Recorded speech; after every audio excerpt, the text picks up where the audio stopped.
I'm Allison for Leading Edge Dog Show Academy, and today, as part of the equipment series, we are going to go a little bit more in depth on a piece of equipment that we've talked about before, slicker brushes. But in particular, we're going to talk about short pinned slicker brushes and when, where, why, or why not you would use them on different coat types. So we've had a lot of questions about our wildly popular equipment series, and those questions have just wanted us to be a little bit more precise, right? Like, how would I use it on my dog? Like, I understand what a slicker brush is and what it does, but I still am not sure if I should use it on my dog, therefore my coat type. So that's what we're here to do, right? We're gonna kind of go through the 6 coat types, tell you when or where or whether we would or not use a short pinned slicker brush. And hopefully that helps you out. Now, remember, there's exceptions to every rule, right? So what works for me or has worked in my experience might not work for you. You might have a dog that has like a really thick certain type of coat or a really thin certain type of coat, and therefore you're going to just like kind of go off the beaten path from what I'm telling you to do. But just, you can refer to these videos as a baseline, or refer your friends or puppy people or whoever it might be to these videos, and it might just help them understand a little bit more about certain pieces of equipment, right? Okay, so here we have a slicker brush. As you may or may not know from our other videos, slicker brushes can come in all different shapes and sizes. What makes them a slicker brush or not is the fact that they have a bent pin, right? So you can see that this pin brush like comes up and then has a bent pin, and that's what makes a slicker brush a slicker brush. And they are a fantastic tool to have in your grooming equipment. And let's talk about when or where we're going to use like a shorter pinned pin brush. So this pin brush just happens to be a Mark pin brush by Chris Christensen, and it has a 12mm pin. So I would consider, you know, this to be one of the shorter pin brushes out there. I kind of think anything I've seen them as short as 8, right? Anything kind of 8 to 14mm pin is what I consider a short pin slicker brush. So double coated breeds. So for most double coated breeds, this isn't going to be enough brush, right? It's just not really going to do anything. As a general rule of thumb, the shorter the hair, the shorter the pin you want on your brush, right? So a lot of our double coated breeds, that coat is a little bit longer, and therefore you're just going to be doing too much work with a shorter pin slicker brush, too much work by you, and we want the tool to do the work for you. So on my double coated breeds, if I was doing their legs, you know, slickering up the legs to get them ready to chalk or just to make them look like more bodified, maybe around the head, and detail work on the ear is where I would get the most use out of this brush for that double coated coat type. All right, so I'm not saying it's completely useless for that coat type. I'm just saying, you know, you're not going to do the whole body of an Alaskan Malamute, and really it's just, you're not going to get the desired effect. It's going to be way too much effort by you. But doing legs, ear, detail work, that's when you would use it, right?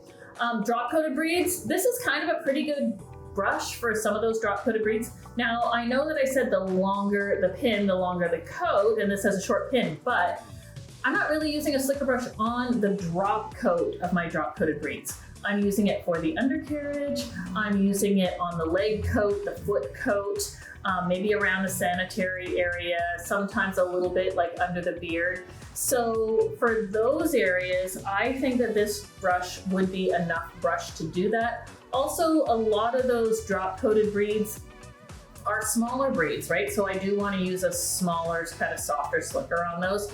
Now, if I was doing a Skye Terrier or a bearded collie, I might want a brush that is a little bit more brush than this. But for a lot of those like more delicate drop coated breeds, again, I'm not using it on the drop coat, I'm actually using it on all the other coat that they possess. Scissor coat type, again, you know, for my standard poodles, my Portuguese water dogs, this is not going to be enough brush unless, you know, they're baby puppies or something. But some of those other scissored coat types, Bedlingtons, this brush would work. Younger Bichons, thinner coated Bichons, this brush would work.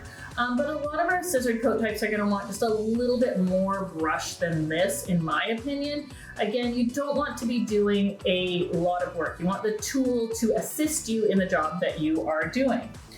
Setter Spaniels, this is another great brush for Setter Spaniels. Why? Again, that leg coat. We're still going through the leg coat. I like it to also comb out anywhere that slicker out anywhere that I've trimmed the dog.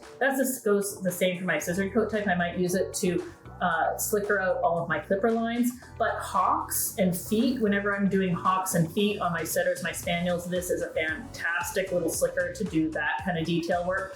I also like using it when I'm stripping out the jacket, to get the finer hairs that I've been stripping out. This is also really great because it's not super long. It's just going to get down to the skin really nicely without being too aggressive on that freshly stripped or carded out skin of those jackets.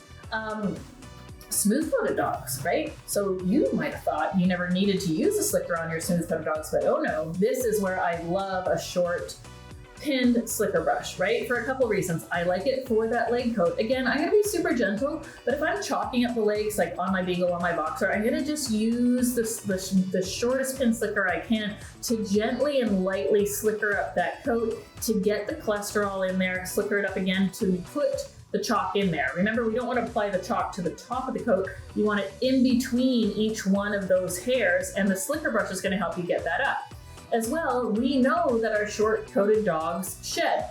Pugs, beagles, boxers, they're shedding. The nice short-coated slicker acts like a carding brush, right? It kind of is a carding brush to card out all of that fluffy, light coat. Especially you can see it like on our boxers is where I really noticed it, but on pugs as well, to really like start combing out, slickering out that coat that is trying to shed out. This is absolutely perfect for that. Like number one, short pin slicker brush for my smooth coated dogs, probably number one brush I'm gonna use.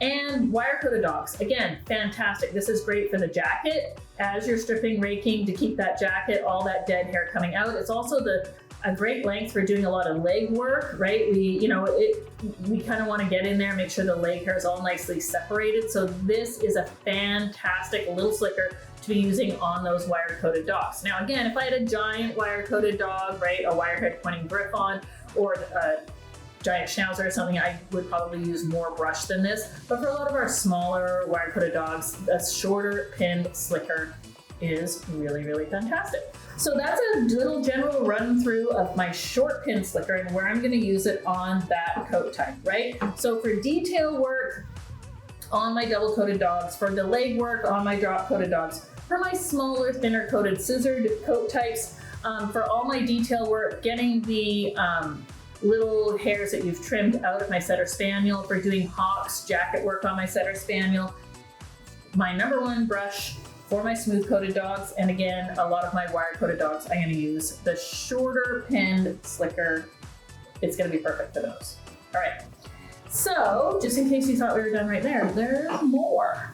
Recently, we have come across the Goldilocks of slicker brushes. So when you thought the long pinned slicker was too much or the short pinned slicker wasn't quite enough, I'm going to introduce you to kind of a luxuriously pinned slicker. So this is a 17 millimeter slicker. This happens to be the Carbon by Chris Christensen. And this is a really great brush. The pins, again, it's a slicker brush, so the pins are bent. They have a really nice, soft, luxurious feel to them. And let's just run through this when we compare it to the short pin slicker. And the medium, think of it as the Goldilocks type slicker. Where am I going to use that? All right, so for my double coated dogs, this is just a little bit more versatile, right? Again, if I have a big Alaskan Malamute or a big rough collie, I'm probably gonna use a long pin slicker brush. But for most of my other double coated breeds, this slicker is gonna do the job that I need it to do. It's gonna get through the body coat, the pant coat, around the ruff. It can do up the legs, it can do up the feathering, and do the detail work around the ears without being too much brush, right? So you could have a long pin slicker and a short pin slicker, or the Goldilocks, right? You could use this. Drop coated breeds, again, I like this because it's a small enough brush, but it's just gonna do a little bit more detail than a short pinned slicker. Again, I'm not using it on the actual drop coat. I'm using it on all the other coat. The undercarriage, the leg coat, sanitary, maybe a little bit underneath the beard. Scissor coat types. I've heard that this is a favorite of all of my Bedlington breeder friends, that they absolutely love kind of this medium Goldilocks type slicker for Bedlingtons. I love it on all of my poodles, right? Again, a super thick coated standard, I might use a longer pin slicker, but I really like this for all my poodles, all three varieties, Bichons. Again, I might use a longer pin slicker on Portuguese water dogs, Irish water spaniels, dogs like that. Setter spaniels, again, I think this Goldilocks is perfect. I'm going to use it on the jackets, on the legs, on the hocks. Remember, we're never using a slicker of any kind on the ears or tails of any coat type. Smooth coated dogs, well, you could use this, especially on maybe some of our thicker smooth coated dogs, like if you take a Beauceron or a Rottweiler or something, maybe this would do a little bit more better job than your short pin slicker. But really my short pin slicker, I'm gonna stick to that. I'm gonna stay away from Goldilocks. I'm gonna stick to my short pin slicker for the majority of my smooth coated dogs. And then wire coats. Wire coats, again, is kind of a toss-up for me, but probably I'm gonna use the Carbon, the medium pinned slicker on most of my wire coats, Wire Fox Terriers, Airedales, Parson, Russells, like anything with that broken coat, I'm going to use the medium pin slicker on, and I think you're really gonna like it. So, you know, I hope that that didn't just add more confusion to your day. I hope that you kind of understand that. Basically, think of it this way: the longer the pin, the longer the coat you're going to use it on. And that's kind of the general rule of thumb. But we thought we'd just run through the coat types and help you figure out when you need a short pin slicker or when you need kind of a more medium Goldilocks type slicker. I hope that helps. Hey everyone, thanks for watching today's video. Please leave us a comment below, let us know what you thought, and as well, if you have any ideas for future content that you'd like to see, you can put them down there as well. You can head over to leadingedgedogshow.com where you can find our free, premium, and subscription content, and we'd love to have you join us there. As well, don't forget to like and subscribe and turn on those notifications, that way you never miss another free video tutorial. That's it for today. Thanks for watching.